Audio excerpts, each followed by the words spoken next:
بسم الله والصلاة والسلام على رسول الله صلى الله عليه وسلم maanta waxaan ka hadlaynaa muhiimadda ay leedahay carradu muhiimad nooca ay u leedahay dhirta bini aadamka iyo nolosha dunida carradu waxay leedahay muhiimad weyn ay waxay u leedahay dhirta sidoo kale waxay u leedahay aadanaha iyo noolaha dhan waxaan u qaybinaynaa qodobo muhiimadaas qodobadaas waxa kamida waa 7 qodob ayaan u kala qaadnay carradu marka koobaad waxay samaysaa wax la yiraahdo nutrient cycle waxay samaysaa wareega nafaqada wax la yiraahdo samaysaa waxay kaydisaa oo ilaalisaa oo ay meesha ku haysaa ama wareejisaa nafaqadii nooluhu uu dhulka galiyay oo ama geed ha ahaado ama ha ahaado bini aadamku waxyaabaha uu sameeyo ama ha ahaado xayawaanadan kale ee ilaahay dhulka ku nooleeyay ha ahaato waxyaabahaas oo dhan ay waxay u samaysaa cycle ama waxay ku samaysaa inay ayuu marka hore row ah ka bacdi ay dhulka galaan microorganisms ku burburiyaan deetana waxa way ay hadana soo wareejiso oo ka dhigto wax valuable oo isticmaali karaan dhirtu dib u isticmaali karto qodobka labaad waxay samaysaa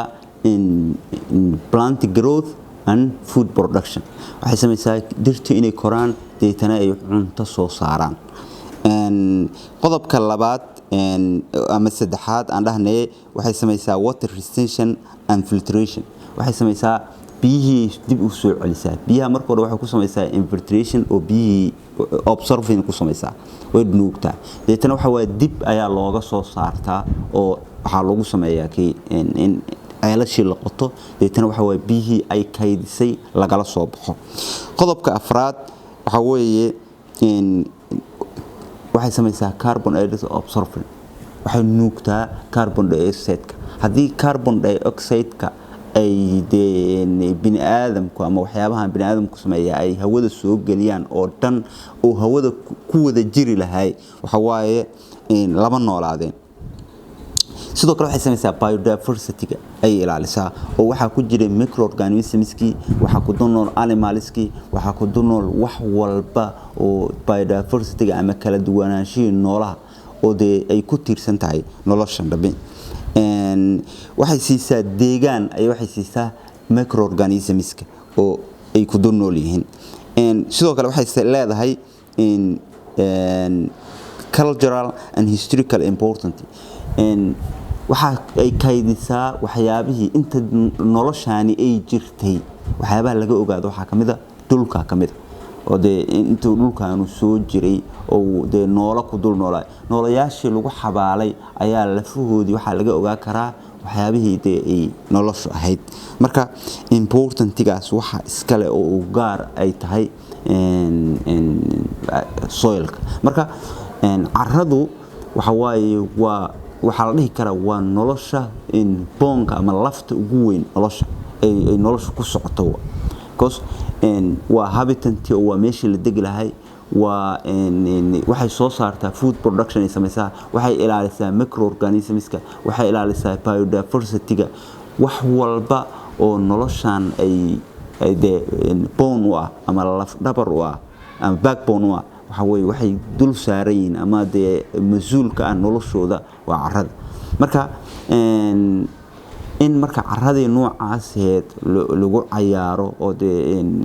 lagu sameeyo waxyaabo qaldan waxay noqonaysaa in noloshii lagu ciyaaray oo ibn aadamku ay wax badan oo qalad sameeyaan marka carradu waxay u baahan tahay in loo sameeyo cycle in loo sameeyo wax walba oo ku noolaa karto ama ku sii jiri karto ama microorganisms kan ku jira dhulka ay ku sii noolaa karaan marka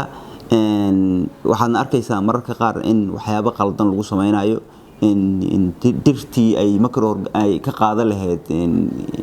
waxyaabahan organic matter-ska la gubayo in mararka qaar lagu sameeyo burning oo carradii la gubayo